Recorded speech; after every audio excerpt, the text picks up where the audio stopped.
It's time for the French newspapers here on France 24. Of course, the main story of the day has been the US debt crisis, but the French newspapers came out before the decision was reached. So we're going to stay away from that and do something completely different. Are you going to start off with the situation in Syria? That's right. We're going to start by looking at an article in Le Figaro that says that the Syrian regime ups the stakes in the face of a scattered opposition. Now, Figaro looks at what the events that played out in the central town of Hama and talks to Boran Khalouni. He's an intellectual that's exiled here in Paris. And he says that though Bashar al-Assad is more and more isolated on the international scene, the repression is strengthening. And though the opposition is stronger than ever, the regime isn't backing down. And according to Boran Khalouni, he says that the demonstrators have written a page of Syrian history in their blood, and that now they just really can't turn back. So it's the situation of really loggerheads between the regime and the opposition. And he says that there's chances of instability for many months to come, and actually the risk of a civil war. And he says that the month of Ramadan, which starts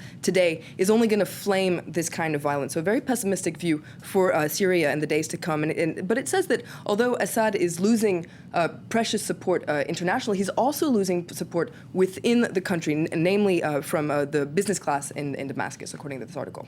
Now, you've got some more loggerheads, this time in Israel, though, and a lot of papers drawing the comparison, if you like, to the Arab Spring. That's right. Here it is on the headline of L'Humanité, the communist newspaper here. It says, Arab countries, un printemps qui n'en finit pas, an endless spring.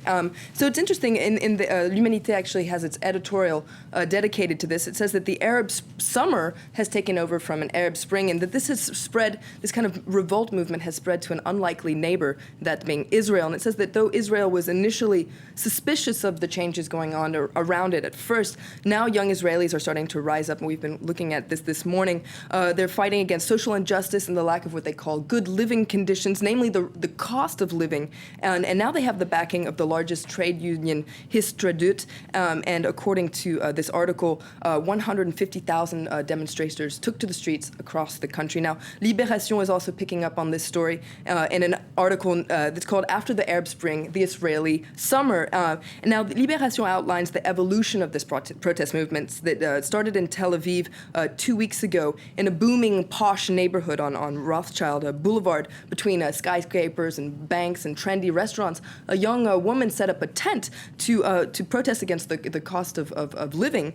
And it started out timidly, and within a couple of weeks, it spread via social networking sites. Libération points out that rent has gone up 50% in the last 5 years, while wages have only increased 17%. Incredible where these things start from, isn't it? And the business paper Tribune also picking up on it. Absolutely, and they're comparing the movement in Israel to what happened in Spain earlier, calling them the indignados. So that's in reference to the Spanish protesters who took over the Puerta del Sol in Madrid, and also movements in Barcelona earlier in May. It says that Israel is being swept up in an unprecedented wave of social dissent, and it's already putting pressure on Benjamin Netanyahu, the prime minister, and it's gotten him to promise more social housing. Now, a lot of the papers are still talking about these comments by the former far-right leader here, Jean-Marie Le Pen. Absolutely. It's a big embarrassment for Marine Le Pen, who's the current leader of the National Front. Her father, Jean-Marie, over the weekend, took to the website of the Front National and made some comments that where he called the Oslo massacre an accident that was caused by the naivety of Norway, caused by what he calls a pleasant little country which has not grasped the dangers of massive immigration. Now, this, of course, drew massive criticism, mainly from the left. Now, it's interesting to note that Marine Le Pen has come out saying that she initially condemned the Oslo attacks. But some analysts say that the Le Pen's father and daughter are mainly playing good cop, bad cop to try and get the most votes in the lead up to the 2012 presidential election.